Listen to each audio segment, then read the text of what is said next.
안녕하세요. 일본의 소식을 쉽고 빠르게 간추려서 전해드리는 오늘의 일본입니다.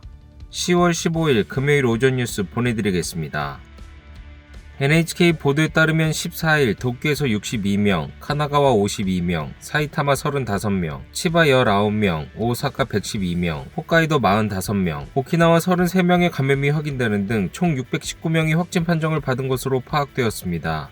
한편 도쿄에서 12명, 오키나와에서 6명, 카나가와에서 4명, 오사카와 사이타마에서 각각 3명 등 총 33명의 사망이 발생하였습니다. 이로써 일본 내 누적 확진자 수는 171만 3,684명, 누적 사망자 수는 18,069명이 되었습니다. 한편 12일 전국에서는 속보치로 38,939건의 검사가 실시되었습니다.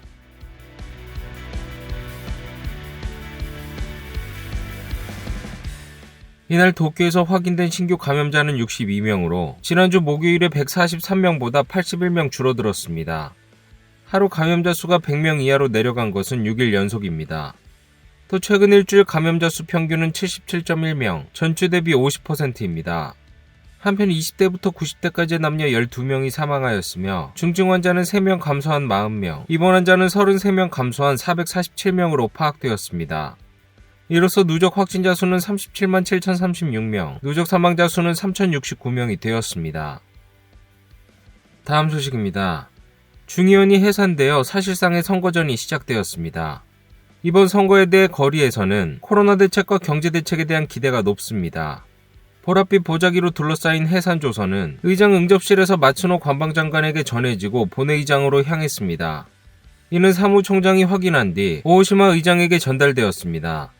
14일 오후 1시경 日本国憲法第7条により衆議院を解散する。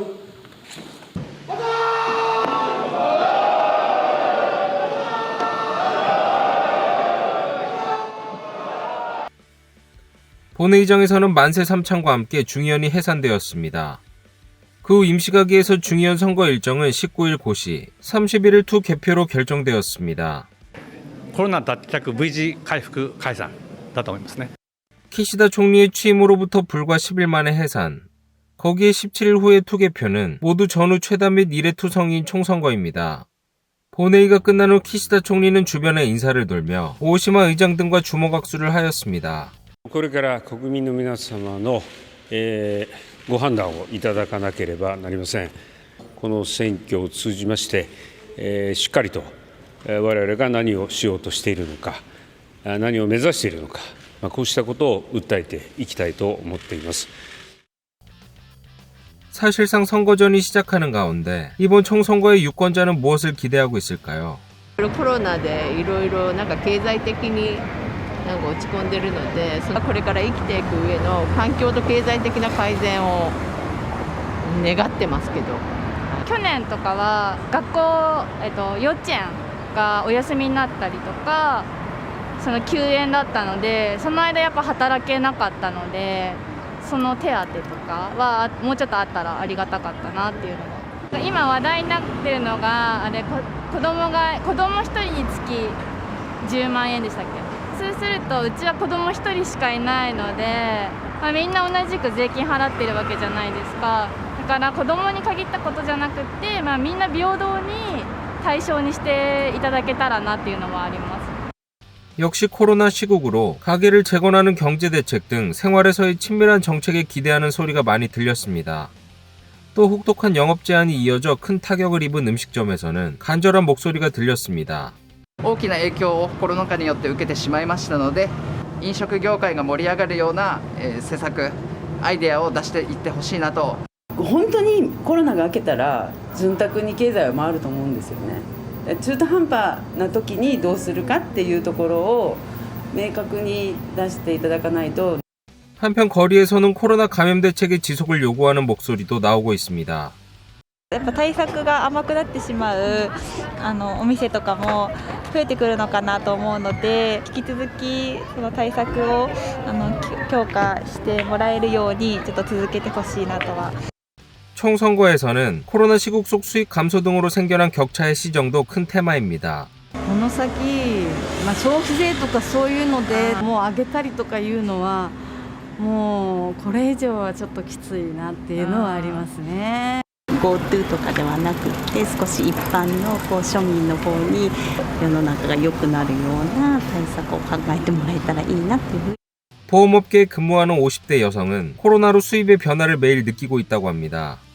子育て世代とかの方はやっぱりいろいろお給料が下がってしまったりとか大変じゃないかなとは思ってます。こう年金であるとか貯蓄であるとかっていうのを解約される方は多くはなってます。 해산으로 인해 벌써 각 당 간부는 카드 연설 등으로 지지를 호소하는 모습도 보이며 사실상 선거 모드에 돌입하였습니다.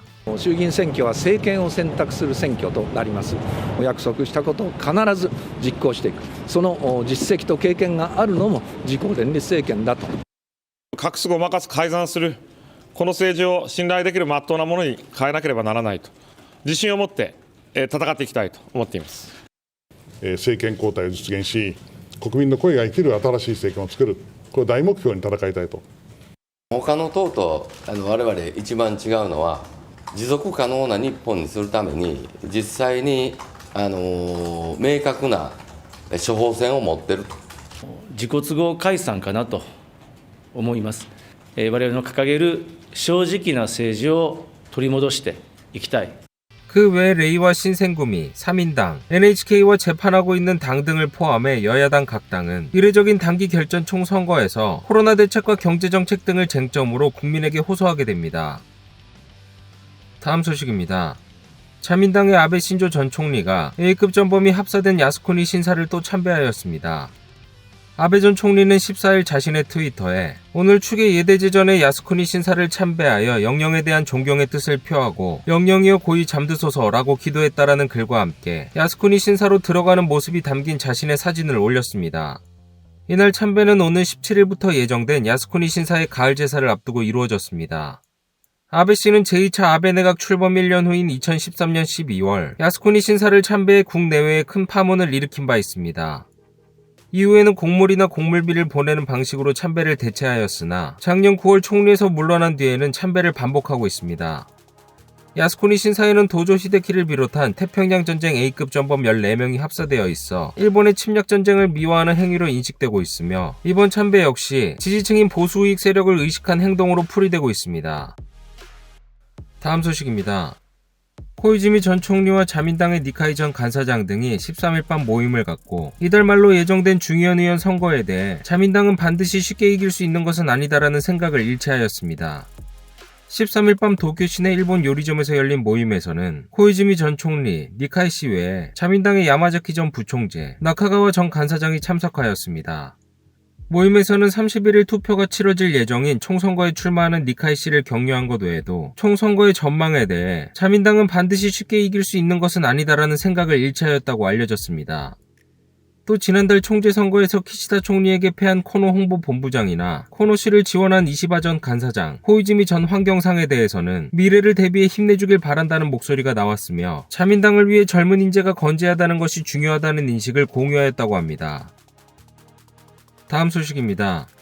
세계 최대 반도체 위탁 생산업체인 대만의 TSMC는 14일 일본에 새 공장을 건설한다고 밝혔습니다. TSMC는 14일 결산 발표 기자회견을 열고 향후의 이사회의 승인을 전제로 일본 내 반도체의 새로운 공장을 건설할 방침을 밝혔습니다. 착공은 내년 2024년 가동을 예정하고 있다고 합니다. 기자회견에서 TSMC의 간부는 고객과 일본 정부 쌍방에서 이번 계획에 대한 강한 지지에 대한 약속을 얻고 있다라고 말했습니다. TSMC가 일본에서 생산하는 반도체는 연산용 로직 반도체로 22에서 28나노미터의 기술 공정이 적용될 예정이며 새 공장 건설에는 소니그룹과 일본 1위의 자동차 부품 업체인 덴소가 참여할 것으로 전망되고 있습니다.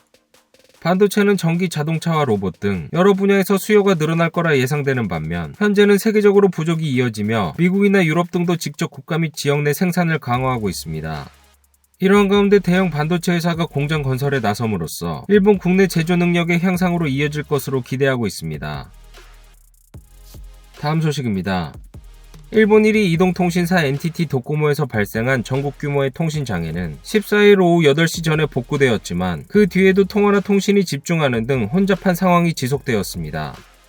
NTT 도코모에서는 14일 오후 5시경 통신장애가 발생하며 전국 각지에서 휴대전화 통화가 연결되지 않거나 데이터 통신이 되지 않는 현상이 발생하였습니다. NTT 도코모에 따르면 오후 7시 57분에 장애는 복구되었다고 밝혔지만 그 뒤에도 통화나 통신이 집중하는 등 혼잡한 상황이 이어지며 원활한 서비스는 되지 않았습니다. 심야 휴대전화 이용자가 적어지며 조금씩 해소는 되고 있지만 정상적으로 이용 가능한 시점은 아직 목표가 서지 않는 상황입니다. 이에 NTT 도코모는 폐를 끼친 것에 대해 깊이 사과드린다라는 사과문을 발표하였습니다. 다음 소식입니다. 일본 정부는 코로나19 백신 접종 시 10대에서 20대 남성에 대해 모더나사의 백신을 사용하지 말도록 권장하기로 하였습니다. 호생도동성은 백신 접종 후 심장근육 염증을 일으키는 심근형 발병 사례가 드물게 보고되는 10대에서 20대 남성을 대상으로 미국 모더나 제품이 아닌 화이자사 백신의 권장을 검토하는 것으로 알려졌습니다. 일본에서는 9월 12일까지의 보고에 따르면 모더나 백신 접종 후 심근염 의심 증상이 나타난 빈도가 20대 남성의 경우 100만 회당 10.4건, 10대 남성은 14.49건의 꼴로 보고되었습니다. 이에 비해 화이자 백신은 20대에서 8.15건, 10대에서 1.3건 꼴로 보고되었습니다. 오늘의 일본 소식은 여기까지입니다. 시청해주셔서 감사드리며 즐거운 하루 되시길 바라겠습니다. 저는 또 새로운 소식으로 찾아뵙도록 하겠습니다. 이그저TV였습니다.